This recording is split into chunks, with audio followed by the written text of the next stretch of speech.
السلام عليكم ورحمة الله وبركاته. ازيكم يا حبايب قلبي؟ عاملين ايه؟ يا رب دايما تكونوا بأحسن صحة وأحسن حال. ان شاء الله هنعمل مع بعض النهارده الجلاش باللحمة المفرومة. نشوف مع بعض. اللهم صل وسلم وبارك على سيدنا محمد. هنعصج اللحمة مع بعض اهوت. معنا طاسة فيها مادة دهنية على النار، معلقة من الزبدة أو من السمنة اهوت، هنحطها تسيح مع بعض اهوت. معنا المادة الدهنية ساحت، هننزل ببصلة متقطعة اهيت قطع صغيرة خالص اهيت معانا اهيت. هنبدأ التجليب في البصل اهوت لغاية لما لون البصلة يتغير معانا. انا مش عايزة البصلة تاخد لون، انا عايزاها بس تدبل معايا، يا دوب تدبل وهي على نفس لونها، بس تدبل بس في المادة الدهنية اللي معايا. انا مش مكترة المادة الدهنية علشان اللحمة بيبقى فيها مادة دهنية، فمش عايزة مادة دهنية كتير، وكده كده الجلاش هيندهن بمادة دهنية اهوت. معنا البصل اهوت هتبدأ يتغير لونها اهيت. هنزل معايا باللحمة المفرومة، معايا ربع كيلو من اللحمة المفرومة وحتة كمان اهي، يعني عشان مكمل النص كيلو. لو عادي، لو اللحمة المفرومة عادي مع عينك من التلج عادي، لو في الفريزر يعني انت مستعجلة وعايزة تطلعيها تعصجيها، بتنزليها عادي في الطاسة زي ما هي، وتنزلي معها بكوباية مية، كوباية مج صغير خالص من بتاع الشاي، فهي بتشربها عادي، مش تجلاجي عادي، وبتستوي وبتفك معاكي، مش بتأثر على الطعم ولا بتغير في الطعم حاجة اهو.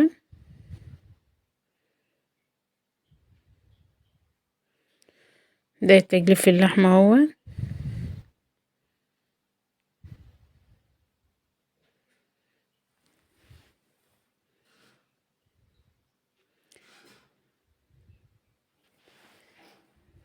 هبدأ اغطي اللحمة وهسيبها لغاية لما تفك مع نفسيها، بس هنزل عليها برضو بشوية مية صغيرين خالص. اهي اللحمة بتاعتي اهيت بعد ما حطيت لها شوية مية صغيرين خالص اهيت، وابتدت تتعصج معايا اهوت. هنزل بجرن فلفل متقطع قطع اهوت صغيرة.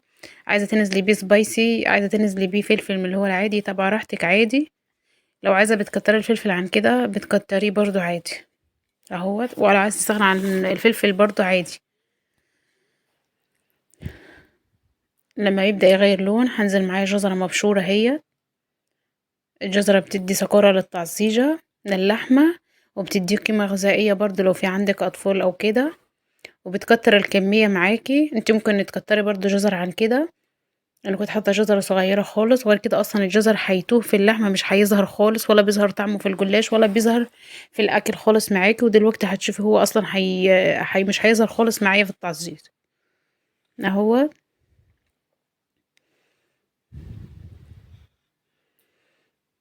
هنزل بالبهار بتاعنا، معلقه من الملح، معلقه صغيره. طبعا قلنا قبل كده الحدق انت اللي بتتحكمي فيه، وغير كده الجلاش مش هحطله بهار كتير اهو. رشه من الملح، ورشه من الكمون، ورشه من الفلفل الاسود اهو، ورشه من بهارات اللحم، رشه صغيره خالص من كل حاجه، رشه صغيره خالص اهو.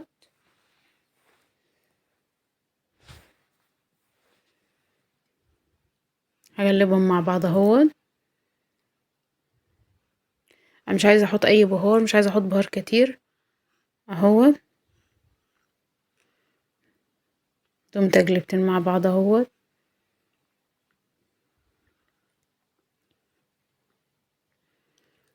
زي ما احنا شايفين مع بعض اهو. الجزر بتاعنا اهو ابتدى يختفي في التعصيج اهو زي ما احنا شايفين، واللحمه ابتدت لونها يتغير اهيت، هي والفلفل والجزر اهو، لونهم اتغير خالص اهو. خلاص كده اللحمه بتاعتي استوت، هطفي عنها.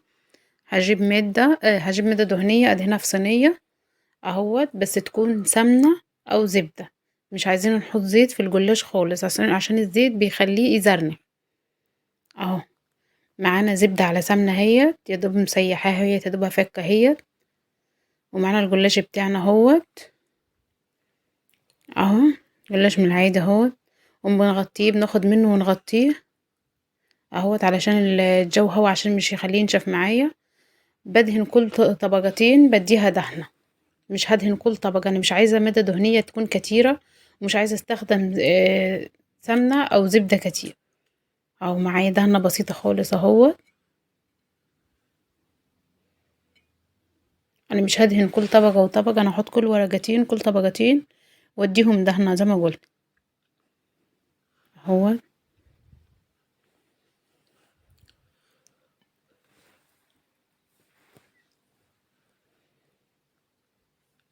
اهو زي ما احنا شايفين مع بعض اهو.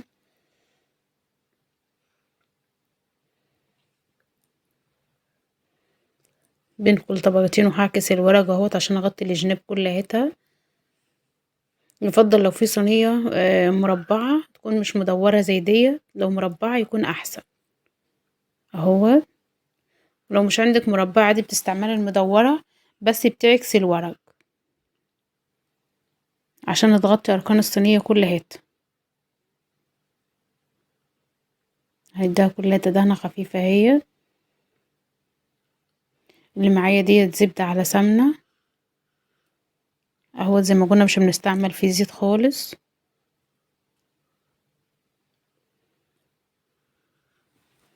اهو هجيب ورقتين تانيين اهوت وهعكسهم برضو بنفس الطريقة اهوت زي ما قلت. اي حروف عندك طالعة زيادة بتتنيها لجوه عادي في الصينية، مش فيها اي مشكلة خالص.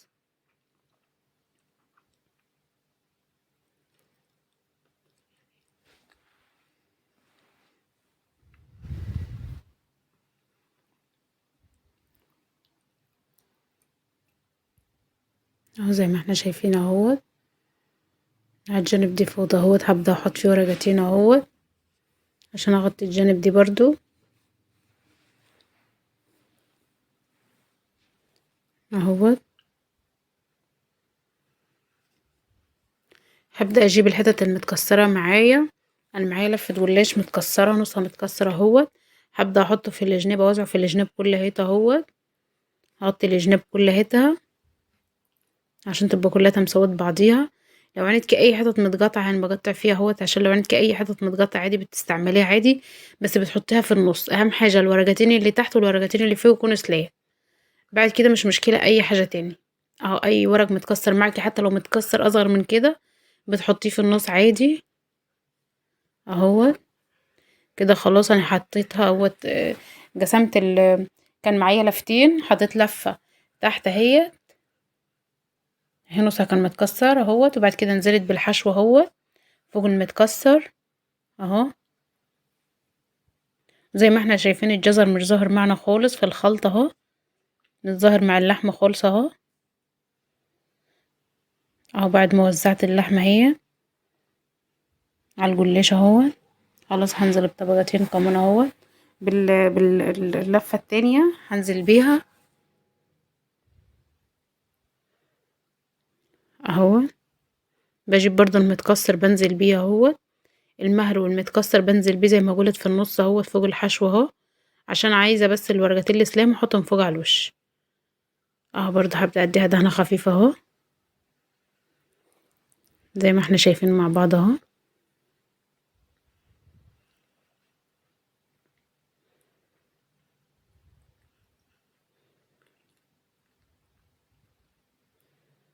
اهو زي ما قلت بعكس الورق عشان اغطي جناب الصينية كلها اهو. لو في اي زيادة قلنا هننزل بيها في الجانب عادي، نتنيها لجوه عادي في الحرف لجوه عادي. ممكن تقطعيها عادي وتحطها في وسط الصينية عادي، بس ده حرف صغير خالص مش مستاهل يعني ان انا قطعه او كده.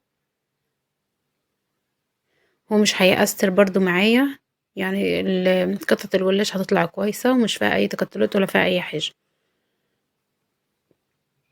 اهو.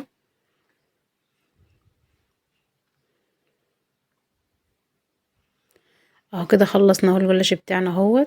هنبدأ نقطعه اهو.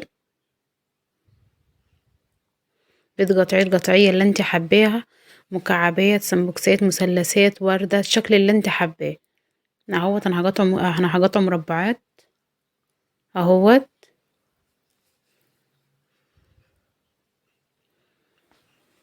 اهم حاجة السكينة اللي معك تكون كويسة، عشان الجلاش عايز سكينة تكون كويسة تكون بتقطع كويس اهوت، تكون حامية معاكي اهوت. انا هقطع مربعات كلها زي ما قلت اهو، زي ما احنا شايفين اهو. كده خلاص اهوت خلصت تقطيع اهوت. هجيب معايا بيضة اهوت، هربها كويس في بولة اهوت. عايزة بيضة واحدة بربها كويس بس عشان الصفار والبياض مش يعمل معايا فوق الجلاش، مش يكون ظاهر معايا اهوت. هبدأ ابهر البيض اهوت. هنزل برشة صغيرة من الكمون، ورشة صغيرة من الفلفل الاسود، ورشة ملح صغيرة خالص اهوت. وحطيت معلقة صغيرة بيكنج باودر. اهم حاجة البيكنج باودر يا جماعة، بس شكل الكاميرا مش صورتها اهوت. وهنزل بكوباية كبيرة من اللبن اهوت. لو مش عندك لبن ممكن تضيفي شوربة، لو عايزة، لو عندك حبة لبن صغير ممكن تضيفي مثلا حبة لبن صغيرة على حبة شوربة عادي. حابة تضيفي لبن بس بتضيفيه، اللي متاح عندك بتستعمليه عادي اهوت. البيضة مع اللبن مع البهار بتاعنا اهوت. هبدأ اصب فوق الولاش اهو كلهاته اهوت. اسقي الجلاش كلهاته بيه اهوت في الجناب كلهاته اهوت. واخر حبة بنزل بيهم في جانب عشان لو فيهم بهارات او اي حاجة مش تظهر اهوت. وبتسقي كلها طول الجلاش اهو. طبعا مولعة الفرن بتاعي اهوت على درجة حرارة 200. هحطها على الرف التحتين اهوت. ابتدت تاخد لون من الجناب. ولعت الشواية من فوق اهي، خدت لون اهي اهي معايا اهي. برجع عيد على التقطيعة تاني. بعد ما بتطلع بترجع تعيدي على التقطيعة بتاعتك تاني اهو اهو معنا اهو.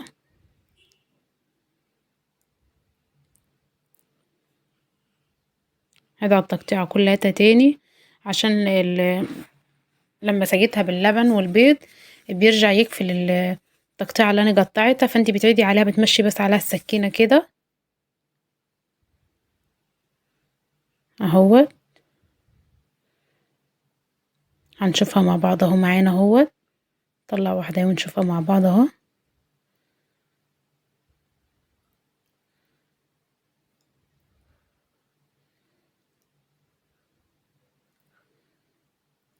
اهي.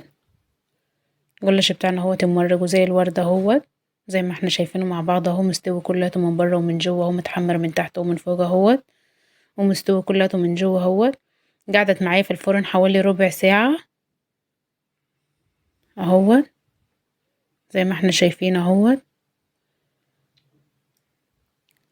اتمنى تجربوه، واتمنى الاشتراك في القناة وتفعيل زر الجرس عشان يوصل لكم كل جديد مع اسرار المطبخ مع نورة.